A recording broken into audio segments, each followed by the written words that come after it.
मैं डॉक्टर नविता श्रीवास्तव, सहआचार्य गृह विज्ञान। बच्चों, अपन ने पहले पढ़ा था भाषा विकास की अवस्थाएं। अब जब बच्चा भाषा बोलता है तो उसमें कई दोष भी पाए जाते हैं, वाणी में कई दोष भी पाए जाते हैं। तो उन वाणी दोषों के बारे में बताऊंगी कि जब बच्चा 4 वर्ष की अवस्था तक होता है तब उसकी भाषा में कुछ न कुछ मात्रा में दोष पाए जाते हैं। भाषा में बच्चों में जो दोष पाए जाने वाले हैं ये सार्वभौमिक होते हैं, हर बच्चे में पाए जाते हैं। परंतु ये देखा गया, अगर हम इन वाणी दोषों को प्रारंभ से ही दूर सुधारते नहीं हैं तो कई बार वो स्थायी हो जाते हैं, और अधिक दिनों तक यदि इन दोषों को सुधारा नहीं जाता है तो ये स्थायी रूप धारण कर देते हैं और आगे चल के बच्चों में हीनता की भावना उत्पन्न हो जाती है। और आगे हीनता की भावना और उनके समायोजन और अभिवृत्तियों में भी उसके बुरा प्रभाव पड़ता है।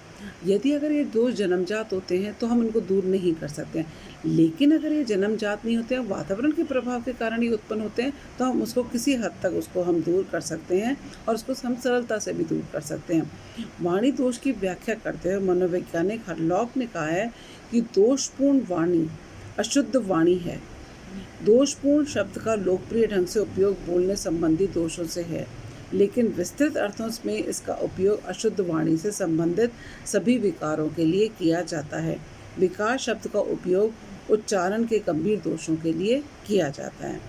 शब्द जो वाणी दोष है उसको हम मुख्यतः 3 भागों में श्रेणियों में बांट सकते हैं। सबसे पहला है शब्द अर्थ से संबंधित दोष। शब्द अर्थ से संबंधित शब्द एक है, लेकिन उसके बोलने के लिए ऐसे ध्वनि जो होती है वो समान निकलती है, वो लेकिन उसका अर्थ भिन्न होता है, स्पेलिंग भी भिन्न होती है। बोलने में ध्वनि एक से होती है। जैसे मैं एक उदाहरण के लेती हूँ, सन, SON, सन। सन मतलब सूरज। SON मतलब बेटा, और SUN मतलब सूरज। अब हमने सन बोला, बोलने में ध्वनि समान निकली, स्पेलिंग अलग है और मीनिंग भी अलग है। बच्चा इसमें कंफ्यूज कर जाता है। ऐसे ही मैं एक एग्जांपल देती हूँ, ईयर, EAR, ईयर। ईयर मतलब कान। YEAR मतलब वर्ष। स्पेलिंग दोनों की अलग अलग है, ध्वनि एक है और अर्थ अलग है। तो इसलिए बच्चा कई बार इन चीज़ों में कंफ्यूज कर जाता है। और एक मैं एग्जांपल देती हूँ, राइट, RIGHT, राइट। राइट मतलब सीधा, और WRITE, राइट मतलब लिखो। अब बच्चा कंफ्यूज कर जाता है कि ये चीज़ किसके लिए है, क्योंकि ध्वनि तो समान निकल रही है, स्पेलिंग अलग है और अर्थ अलग होता है। तो इसलिए बच्चा तो इन सब चीज़ों की समझने की त्रुटि को हम किसके द्वारा, प्रशिक्षण और निर्देशन के द्वारा हम इनको सरलता से दूर कर सकते हैं। लेकिन आयु बढ़ने के साथ साथ इस प्रकार के भाषा बोलने और संबंधी दोष अपने आप ही स्वयं ही समाप्त हो जाते हैं। नेक्स्ट है वाक्य संरचना में दोष। बच्चा कई बार ग्रामर संबंधी त्रुटियां करते हैं। छोटे बच्चों को ये नहीं पता, समस्या होती है कि बच्चों को कि सर्वनाम कहाँ लगा जाए और क्रिया कहाँ लगाई जाए। और अध्ययनों में भी हम देखा गया है कि बालक सर्वनाम शब्दों के वाक्यों के प्रयोग में ज़्यादा त्रुटि करते हैं, और 3 वर्ष तक के बालक, 2 वर्ष के बालक तो अधिकांश रूप से त्रुटि करते हैं, लेकिन जैसे जैसे बच्चा 3 वर्ष का होने लगता है तो 25% बालक ही ये त्रुटि करते हैं। स्कूल जाने की अवधि तक अनेक बच्चों का शब्दों का वाक्य प्रयोग शुद्ध ढंग से नहीं कर पाते हैं, और बहुधा वे बालक निम्न सामाजिक आर्थिक स्तर के होते हैं और जिस प्रकार के अशुद्ध वाक्यों का प्रयोग करते हैं, पालन में सीख जाते हैं, वे अशुद्ध वाक्य ही वह स्कूल में भी बोलने लग जाते हैं। कुछ अध्ययनों में हमने ये भी देखा है कि जिन बच्चों के माता पिता द्वारा प्रयोग शब्द ज़्यादा अधिक अपनाते हैं वो और अधिक बोलते हैं, तो बालक भी वही शब्दों का अधिक प्रयोग करता है और वो अशुद्ध भाषा का प्रयोग करता है।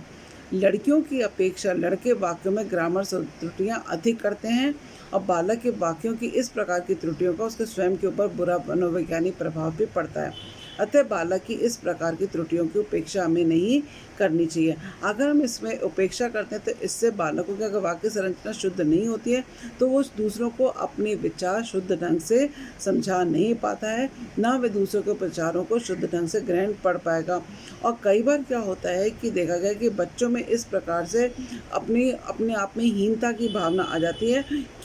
क्योंकि बच्चा अपने ऊपर अपना जब आत्म मूल्यांकन करता है तो वो देखता है कि ना तो मैं दूसरे के भावों को समझ पा रहा हूँ, ना दूसरे लोग मेरे भावों को समझ पा रहे हैं। तो इस प्रकार कई बार भाषा संरचना के दोष से भी बच्चों में हीनता की भावना आ जाती है। फिर है उच्चारण में दोष। तीसरा है उच्चारण में दोष। कई बच्चे के तो उच्चारण संबंधी दोष पाए जाते हैं, और अधिकांश दोषपूर्ण उच्चारण का कारण कई बार होता है हमने दोषपूर्ण सीखा है या सिखाया है, तो इस कारण भी होता है। और कभी कभी दोषपूर्ण उच्चारण का कारण क्या होता है, दांत, होठ, जबड़े आदि में दोषपूर्ण विकास हो जाना इस कारण भी बालकों के उच्चारण में पाए जाते हैं। इसमें भी 3 हैं।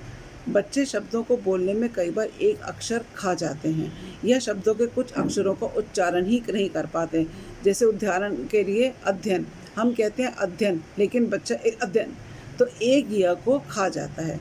बटरफ्लाई, बटरफ्लाई हमने कहा बटरफ्लाई, बच्चे ने ई आर शब्द को हमने खाई गया, तो इस कारण भी कई बार उच्चारण दोष पाया जाता है। कई बार क्या होता है, बच्चा शब्दों को बोलने में एक या एक कुछ अक्षर आवश्यकता से अधिक भी जोड़ देता है। वहाँ तो कम कर दिए थे, यहाँ पे जोड़, जैसे हम कहते हैं प्रेम, प्रेम के स्थान पे परेम, प्रसाद के स्थान पर प्रसाद, श्रीमान के स्थान पर श्रीमान, मतलब जो शब्द था उसमें हमने एक अक्षर और जोड़ दिया, आवश्यकता से अधिक जोड़ दिया। इस कारण भी कई बार उच्चारण संबंधी दोष पाए जाते हैं।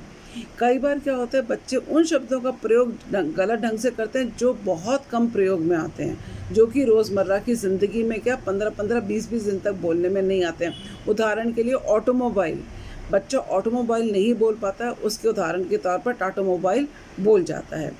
और बच्चे कुछ अक्षरों का उच्चारण सही ढंग से नहीं कर पाते, जैसे बहुत से बच्चे श के स्थान पर स ही बोलते हैं और स के स्थान पर श का ही प्रयोग करते हैं, या श का उच्चारण ही नहीं कर पाते हैं और स ही शब्द को बोलते हैं। और अंग्रेज़ी के अक्षर Z का उच्चारण भी बहुधा बच्चे बहुत मुश्किल से कर पाते हैं, क्योंकि ये उच्चारण उनके लिए कठिन होता है। तो ये तो हो गया हमारा वाणी दोष, और अपन कल करेंगे वाणी में विकार।